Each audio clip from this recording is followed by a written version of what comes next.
that lower bracket of credibility. Now, how are you paying for this again? Oh, that's it? That's all you got? You got nothing else in there? No buffer, no reserves, no. This is it. You got $58 after this transaction. Wow. Huh. Okay. So, and what about like PMI and everything? The game is still the same as far as the PMI. Yeah, that's still the same. None of that changed. Yeah, that's still the same. Less than 20%, you're gonna pay. I mean, even that's crazy because that wasn't even a thing.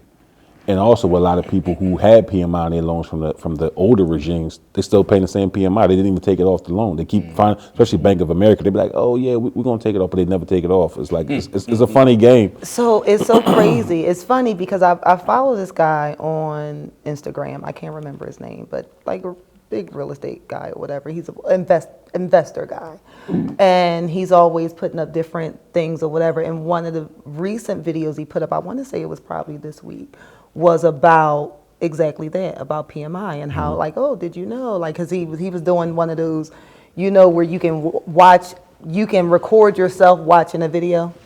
It was one of those type of things. I don't know. Side by side. Yeah, like y'all know I don't know what it is. Remix, right? Yes. So it was one of those, and he was watching that video.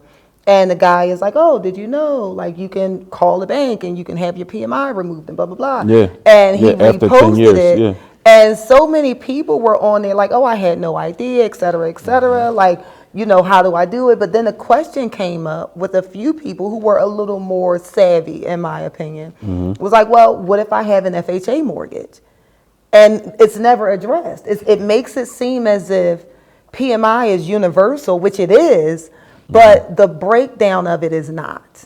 Correct. With FHA, your PMI never goes away. You have to get out of the FHA loan To get out of into a different loan product in order to get out of the PMI. I never knew that. Now, there are some FHA products where there's like PMI, MIP, interchangeable terms. But you have to be in it for a minimum of 11 years. Yes, Before at 10 years, because 10 years you're supposed to cut it. You're supposed to cut it at 10 years. Right. You're putting a certain amount down to get that. Exactly. But it's supposedly it'll fall off. But in most instances, to your point, both of you guys, you have to call. And you have to negotiate with the bank, and you have to let them know.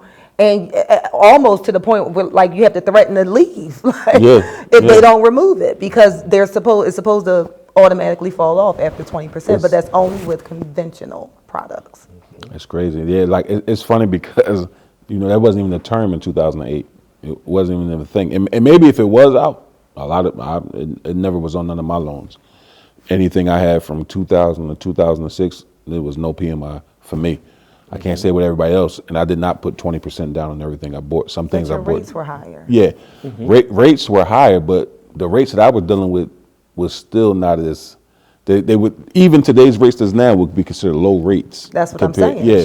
So that's why you didn't have something like who needs PMI if I'm charging you 9%, 10% interest? You know what I mean? but the PMI is all game anyway though, because people were still buying houses back then, not putting down.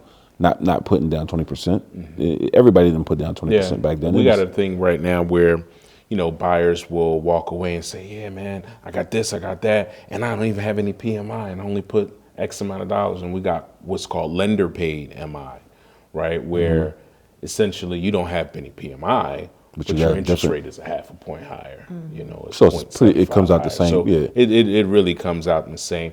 Or again, if you have a relationship with your lender may say, okay, so look, here's the lowest rate we got with PMI, and here's where you got no PMI, but technically you are paying PMI because you're paying a higher rate. Let's see which one makes sense financially. So can we tell the people exactly what is PMI? Because some people don't even know what PMI is. Could y'all do? So private mortgage insurance or mortgage insurance premium, right? And so MIP is the one for FHA and PMI is the one for conventional loans. And what exactly is it supposed to do for people who don't know? What is it supposed to do? So it basically, right? No, because honestly, to me, I feel like it's bogus insurance. It is. It's because almost it like, doesn't protect you. It protects the lender. It protects the lender, and it says if the house doesn't sell at a certain amount, They're supposed to right? get the So difference. if a buyer defaults, a homeowner defaults on the loan,